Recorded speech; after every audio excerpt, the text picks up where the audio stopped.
So we're in a few days in Lightfall already, and I finished the campaign in pretty much every single quest, and I was now testing a lot of weapons that we got.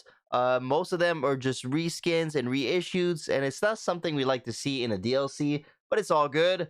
I was checking the collection, and one weapon that really caught my eyes is the Trials SMG. A lot of people are talking about it right now. It's not out, and Trials is going to be back on March 24th, so we got to wait a full month before actually playing Trials, which sucks. But this thing right here is called the Immortal Adept.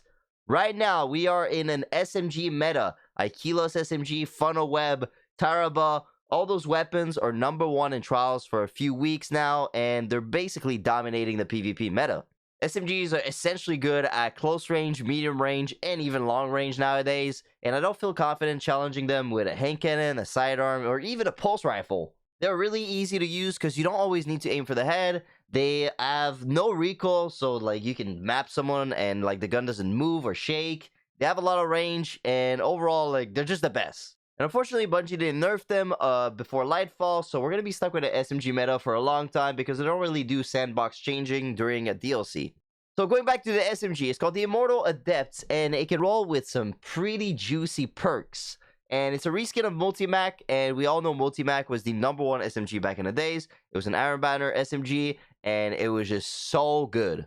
Seeing another reskin SMG hurts my eyes, and you know what else hurts my eyes? Not wearing GMG performance glasses. You probably realize by now that I wear glasses in every single one of my YouTube video now, and there's a reason for that, and it's not only for just look, even though it looks really good. It's because I used to get a lot of headaches while staring at a computer screen for a long time, and some crazy headaches. It was preventing me from working the amount of hours I wanted to work. And there's a reason for that. It's because our eyes are overexposed to a thing called blue lights, and this would cause you to experience eye strain, itchy eyes, headaches, and even trouble falling asleep. And nowadays in 2023, we do spend a lot of time staring at a screen for gaming, to watch TV shows, for work, and more. But I got a solution for you today. GMG performance glasses. The glasses will act as a shield against this blue lights, and they will help you reduce eye strain, improve your concentration, encourage your eye reflexes, maintain the quality of your visions over the long term, and even preserve the quality of your sleep. I'm currently wearing the Optimizer model from GMG Performance, and right now, to celebrate the launch of Lightfall, they are offering a 40% discount until March 5th at midnight. So this offer is only available by clicking the link in the description, so be quick and enjoy the Lightfall grind. So why am I talking about SMG that isn't even released yet? Because the perk pool is actually amazing. So first, you're going to want to get some range to 10. We're already going to have 60 range. You're probably going to put an Adept range on this thing because using Icarus or Targeting Adjuster is not that useful. So we're going to be at 70 range. And after, I like to put full bore, 85 range already. You get ricochet rounds, 90 range. And after, you can get rangefinder, which is amazing to have on an SMG. You can also get Dynamic Sway or Perpetual, but it's up to you. I would put Rangefinder personally. And you can also get a perk called Target Lock. And this perk is going to be incredible on an SMG because damage increases the longer this weapon remains on a target.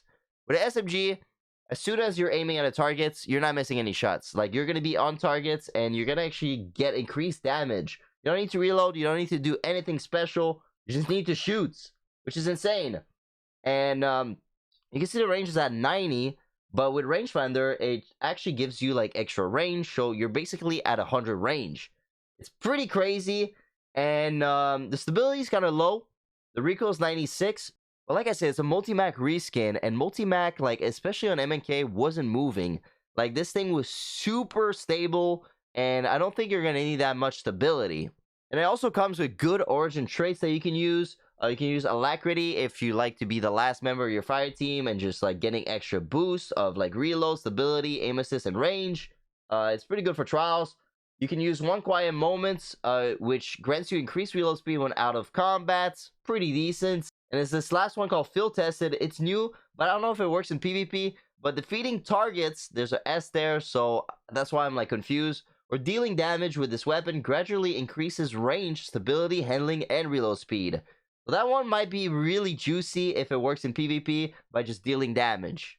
So overall, I think this gun is actually gonna dominate the meta. It's gonna probably replace the Ikilos SMG. And also, it's pretty cool because it's a kinetic weapon, but it's strand, so you get all the benefits of using strand weapons. Like if you want to use elemental capacitor, get more AE, which is not really useful on SMG, but you know what I mean.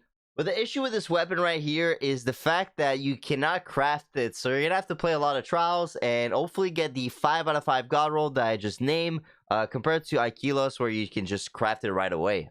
So you're definitely going to have to be kind of experienced in PvP and actually get flawless to get this weapon. But there's a few tips I can give you to actually help you reach the lighthouse and get the adept version. You can get the non-adept, but obviously you don't get the adept range, so you lose a little bit of range. It's still going to be good, still going to be meta, but not the best. The first tip that I would recommend before even playing trials is to optimize your build.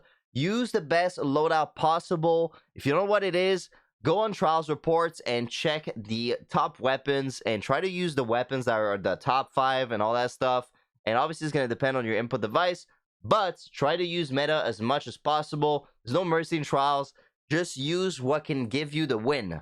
Second tip is to get the mercy card. A lot of people don't get the right card. You got to get the mercy card. It lets you lose a game. You're not going to be every single team that you play against. You're going to match teams that are better than you. So your best chance of getting flawless is actually getting this mercy card so you can keep going after you lose.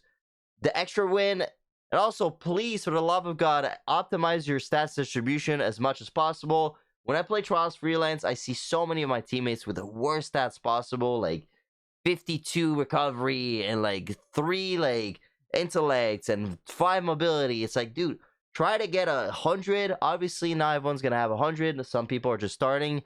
But try to optimize. It's really going to help you. There's a big difference between like 5 recovery and 10. So if you're going to get at least 10, do it. If you don't know how to do that, I actually did a video explaining the armor and the best stats possible for each character. So I'm going to put the link in the description.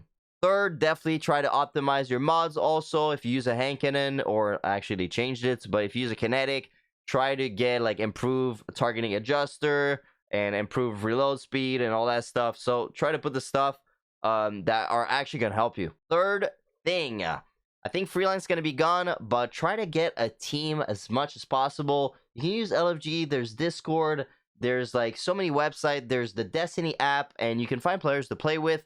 Obviously they check your stats and they're pretty like, they're judging you a lot, but try to get a squad. It's always better than playing solo. But if freelance is there, freelance is probably your best bets. And also, don't know if they're gonna change it, but there's a flawless pool. What that means is if you get flawless Friday or Saturday, they put you in a different pool Sunday and Monday. So if you don't get flawless Friday and Saturday, I would wait for Sunday, and you play Sunday and you get your best chance of getting flawless because you don't match good players that much. And if you successfully manage to get flawless, congratulations, but it's not over yet. You're going to go to the lighthouse, you're going to open the chest. They're going to give you an Adept SMG, right? Do not go to the tower yet and exchange your card for another SMG. I would recommend keeping your card at 7 wins and playing at 7 wins and trying to win matches. Even if you lose, the card is not going to reset. It's going to stay at 7 wins. But if you win, you have a chance of getting another Adept SMG. And you keep doing that until the resets. And before you basically stop playing trials, go to the tower, exchange your card, you're going to get another one. So that way you have the best chance of getting the God Roll SMG. It's going to take a few tries, but good luck out there, Guardians. You can do it.